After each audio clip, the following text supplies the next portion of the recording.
Assalamualaikum warahmatullahi wabarakatuh. Bismillahirrahmanirrahim. Alhamdulillahirabbil alamin. Pemirsa, bertemu kembali dengan saya Zainal Abidin.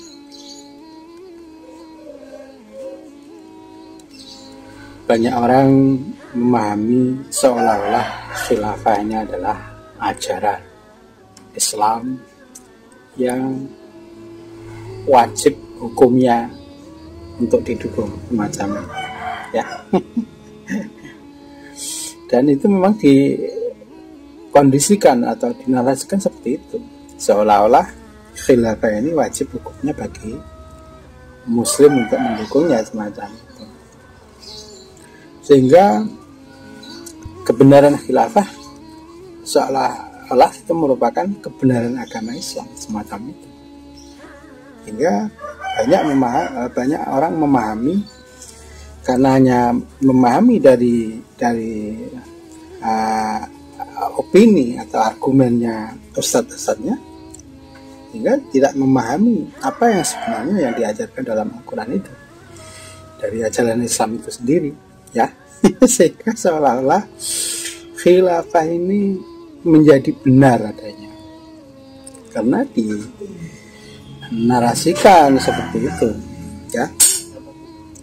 Oleh karena itu saya akan membuka bahwa sebenarnya khilafah ini ya, yang diharapkan kemunculan Al-Mahdi yang sebagaimana yang diungkap dalam hadis, sebenarnya tidak ada kewajiban untuk membentuk negara khilafah, tidak ada. Dan Khalifatul Mahdi yang diharapkan munculnya atas nubuwah yang akan muncul dari akhir zaman ini, tentu nubuwah yang dimaksud oleh Allah ya dari Allah, bukan dari persepsi atau keinginan sampean-sampean saja semacam itu. Sehingga saya sangat meyakini jika ada orang yang sangat getol ya, menyuarakan khilafah adalah bentuk nubuwah yang telah disabdakan oleh Kanjeng Rasul ya, dan seolah-olah itu kebenaran Islam, yakinlah bahwa sebenarnya tidak ada dalil apapun yang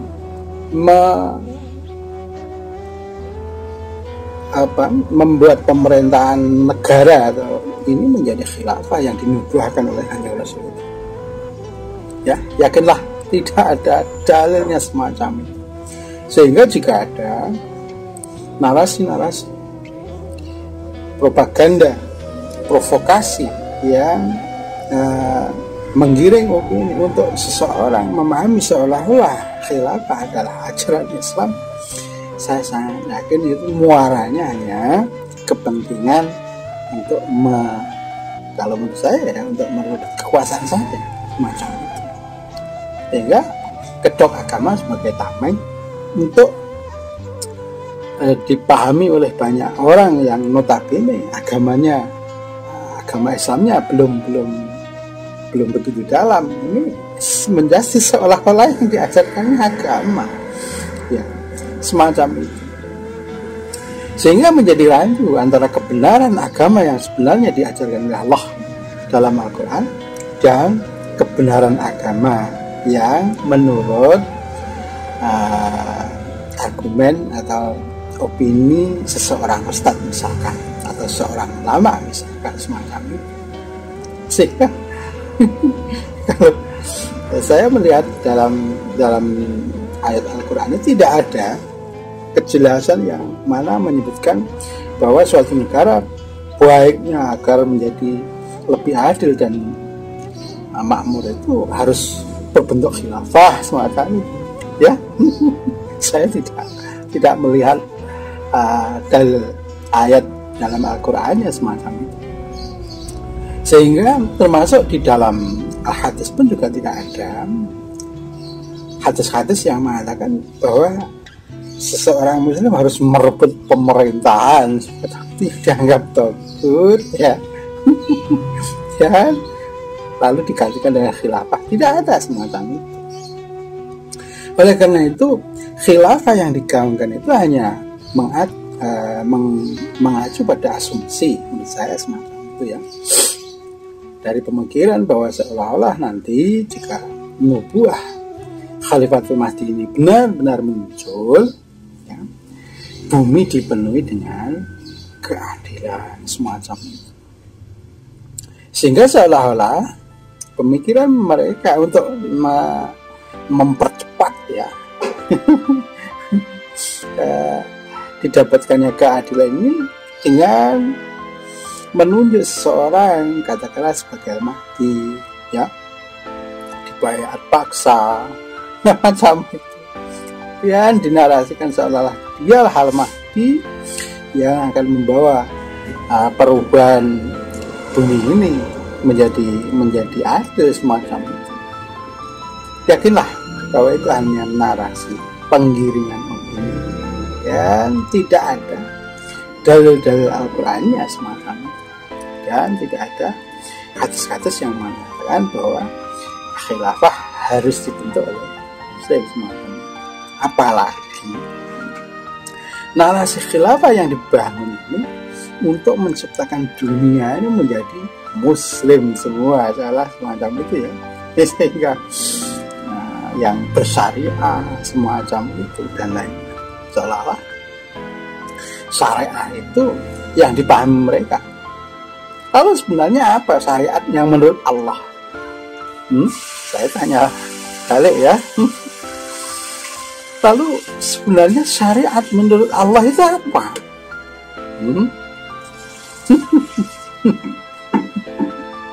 Apakah sampean yang memukul orang pacaran seperti ada contohnya semacam itu syariat yang diajarkan oleh Allah?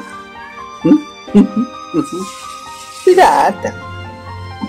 Kalau dalam Al-Qur'annya sudah jelas, az-zaniyatu waz-zani fajlidu kulla wahidin minhuma mi'ata jaldah. Macam itu adanya ya. Sehingga seorang pun yang menuduh seseorang itu berbuat asusila ya, ini harus dapat menghadirkan 4 saksi ya, bagi laki-laki, 4 saksi yang benar-benar tahu kejadiannya, benar-benar tahu, saksi ini benar-benar tahu ya. Apakah dengan memukul dengan 10 kali pukulan otot ini sudah menjalankan syariat? Apakah syariat itu buatan sampean sendiri? Oleh karena itu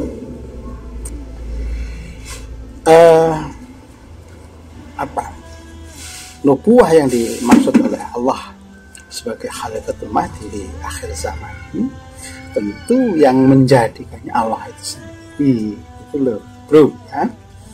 Jadi jangan diasumsikan sebagai pembentukan sampean atas diri seseorang sebagai Al-Mahdi lalu menjadi Al-Mahdi macam itu.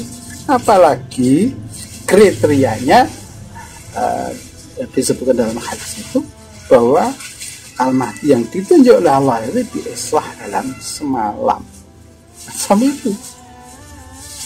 Sering saya beberkan cerita semacam itu agar apa? Agar sampean perlu waspada akan ajakan provokasi misalkan atau propaganda seolah-olah khilafah itu ajaran Islam misalkan. Bahkan dalilnya dicari-cari agar seolah-olah itu menjadi semacam buah ajaran Islam yang notabene ajarannya Allah semacam itu ya. Seolah-olah dia yang paling tahu apa hukum ini begitu, hukum ini begini ya. Ini haram, ini halal, seolah-olah dia lebih tahu, dia lebih Allah dari Allah itu sendiri ya. Ini Makanya sering saya narasikan agar sampean berhati-hati. Sering saya ceritakan bahwa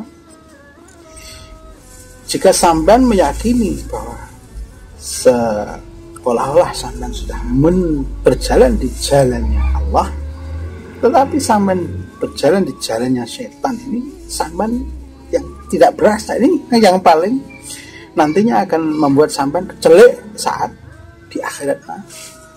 Oleh karena itu, agar jangan sampai kecelik, makanya sering saya ingatkan semacam itu. Makanya pelajarilah Al-Quran, ya. Jika ingin mempelajari Al-Quran, bukan hanya untuk mendebat seorang, misalkan sampai mencari dalil Al-Qurannya agar bisa mendebat saya, misalkan, ya, semacam itu, ya. Saya katakan ini benar adanya dari Allah, misalkan. Sehingga sampai jika mempelajari Al-Quran dengan niat tulus, ya, tidak hanya mengetahui dalil hanya untuk misalkan mendebat saya semacam itu, ya.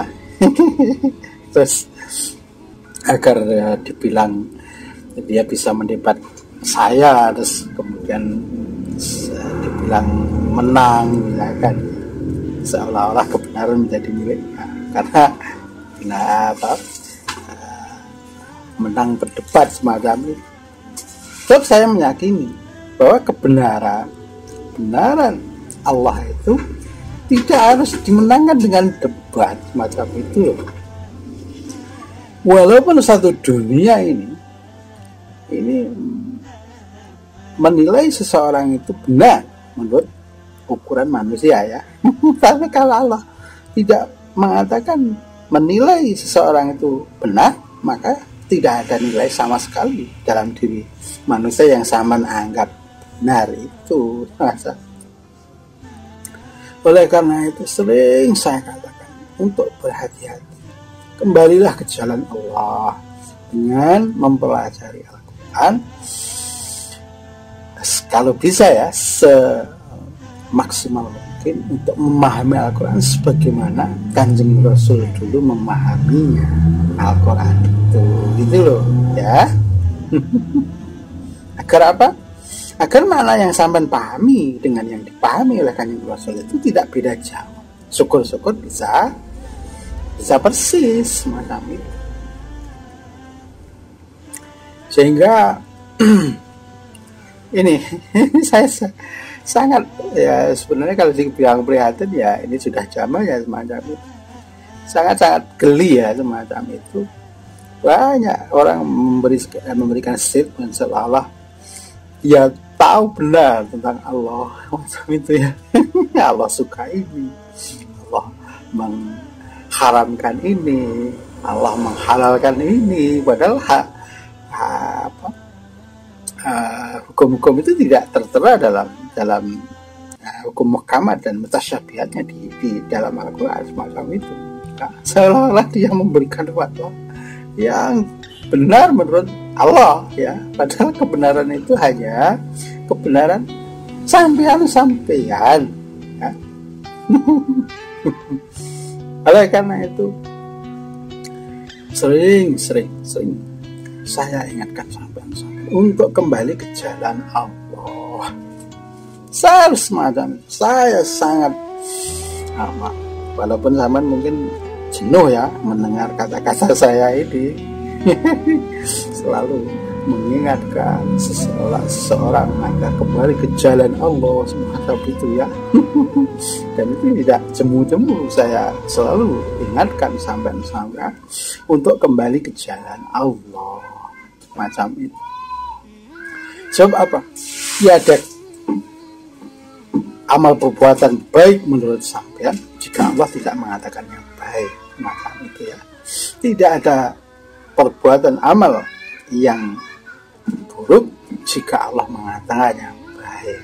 Nah, Oleh karena itu nilai ibadah apapun, perbuatan amal ibadah apapun, ini yang terpenting adalah Allah yang menilai baik, ya.